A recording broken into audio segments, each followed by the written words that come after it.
Hello and welcome to World Talks on TVP World with me, Ashim Kumar. Since the tragic collapse of a train station roof in Novi Sad, Serbia, which killed 16 people, the country has been experiencing peaceful nationwide protests, which called for President Aleksandar Vučić to step down and early elections to be called. The government has not responded positively to these calls, but there may be a ray of light for the protesters.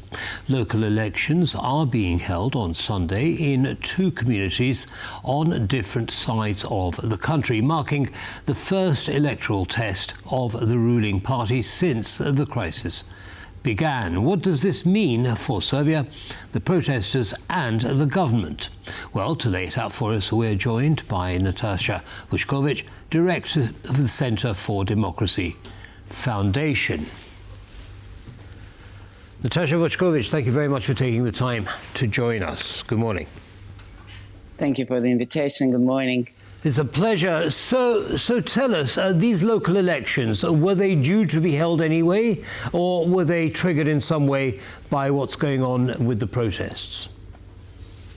The two local elections in one city in eastern Serbia and one small community, one small municipality in western Serbia were due to be held in 2025. Due to the fact that the last ones took place in 2021, so it's a 4-year mandate that actually expired.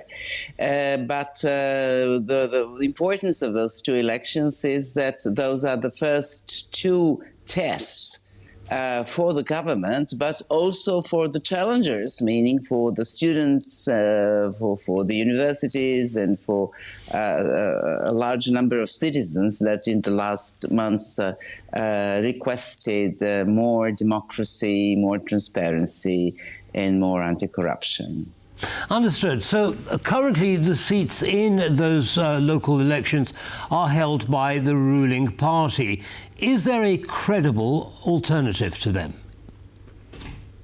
Well, yes. Actually, a couple of lists presented their candidates, because what we elect today are the members of the local assemblies. In Zaječar, in eastern Serbia, there is, I would say that there are 44,000 to nearly 45,000 voters, so it's a city. And in Kosjerić, in western Serbia, there are nearly 9,000 voters. So there is a discrepancy of the number of voters in those two local self-governments, municipalities. But the challengers, I mean, the pro-democracy part of the electorate and of the political spectrum has presented their lists of voters. We have proportional system. And, of course, the government side, I mean, the representatives of the ruling coalition presented their lists. So the fight was very fierce in the last couple of weeks. The representatives of the government, of the ruling majority, were very, very present at the spots in both communities. Someone has counted that there were more visits of the ministers in the last couple of weeks than in the last couple of years. But at the same time, of course, the students and the opposition political parties and the civic activists had their own campaign, which was very, very intensive, and they were actually working on the fields in order to persuade citizens first to go out and vote, which is of the utmost importance, so that they don't stay at home. And then the second thing is that they, I would say, that they resist to threats that the ruling coalition could actually impose to them. And the varieties of threats in those local communities are really very complex. Right, so the threats are being made by whom? Well, in small communities, where people know each other and so on. So the threats, and particularly, if you have citizens working in local communal enterprises and so on, so there is always a way to impose some kind of dangers or risks to people working there, or to force them even to go to rallies. Then there are other forms of threats, or maybe not threats, but presents or gifts that are being offered to voters, particularly in underserved communities, to vulnerable groups, and so on. So those are the methods that very often are used in these kind of I would say, systems. Well, there certainly seems to be an enormous amount of attention being paid to what some may call relatively small local elections. Why is that? Is it seen as a symbolic election in some way?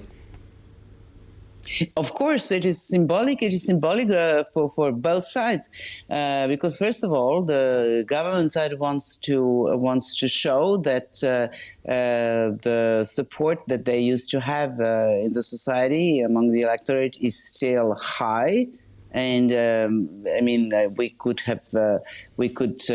hear the authorities' representatives, even the president of Serbia, saying that they would win even more than they won last time in Zaječar and in Kosjerić. So for them, it's very important to show that they're still, on the level that they used to be. For the challengers, as I call them, the student side, the civic activist side, and of course the political parties that are in opposition, that's a test to which extent the protests that lasted now 7 months already have changed the electorate. To which extent actually they managed to enter also not only to preserve the electorate they had at previous elections, but even to enlarge it. To which extent actually they were able to take the voters from the other side, from the government side. Parties. So that's a big test. And as you know, maybe the students' movement, they have called a month ago for early elections, early parliamentary elections, and they asked the authorities, particularly President Vučić, to call for these elections urgently, as soon as possible. So he didn't respond to that request so far, but in case that the opposition wins in Zaječar and Kosjerić, that would be a very important symbolic push for further intensifying the request for early elections on parliamentary level. Understood. So now you just talked about the huge amount of interest, of course, that the government is showing in these elections, and the use of influence or threats. How reliable are the results of the election going to be? Is there a risk that those activities are actually going to skew the results, or that the votes will not be counted perhaps as they should be? What do you think? Well, at the last elections, we have had a lot of irregularities that have been reported by the OSCE, and Serbia was actually requested to align its electorate legislation and electorate practice in accordance with the recommendations that we received from the OSCE. That has not been done. So it was supposed to be done until the end of 2024. What we all fear, that there may be some irregularities again, but the opposition, as they say, as it is reported by them, has managed to to appoint observers, a large number of observers everywhere. So what we expect that the elections, not only at the election spots, election places, but also around, which is of the utmost importance, that we report there is some kind of pressure over voters or some kind of, control over voters also. Before and after they go to electoral venues. So it is very important that all these irregularities, if there are some, are reported and that we collect them in credible reports afterwards. Understood. Now, in the last couple of minutes that we have left, of course, Serbia is on the road to EU accession. Is there a role for the EU to play in these elections, and what happens next? Well, yes, of course, the European Union has a big role to play in pushing further for democratic standards that are aligned with the EU acquis and EU practice in the area of the rule of law, democracy, transparency, good governance, and so on. So certainly they are going to monitor the elections today, but also the post-election period when the votes are going to be counted and reports that are going to come out of it. It is also very important that they continue to offer clear European perspective and that they push and support all the procedures that would lead to improved election legislation, improved freedom of media, because freedom of media is also very important in these local elections as well.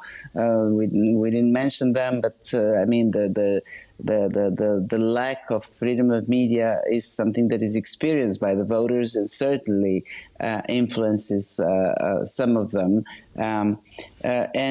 So that's a very important role of the European Union to play. And as I always say, and the 7-month protests have shown that the values, the European values, are rooted in the Serbian society, because we all fight for more democracy, more transparency, more accountability, for the division of powers, which is very, very important in all countries that aspire to become European, to join the European club.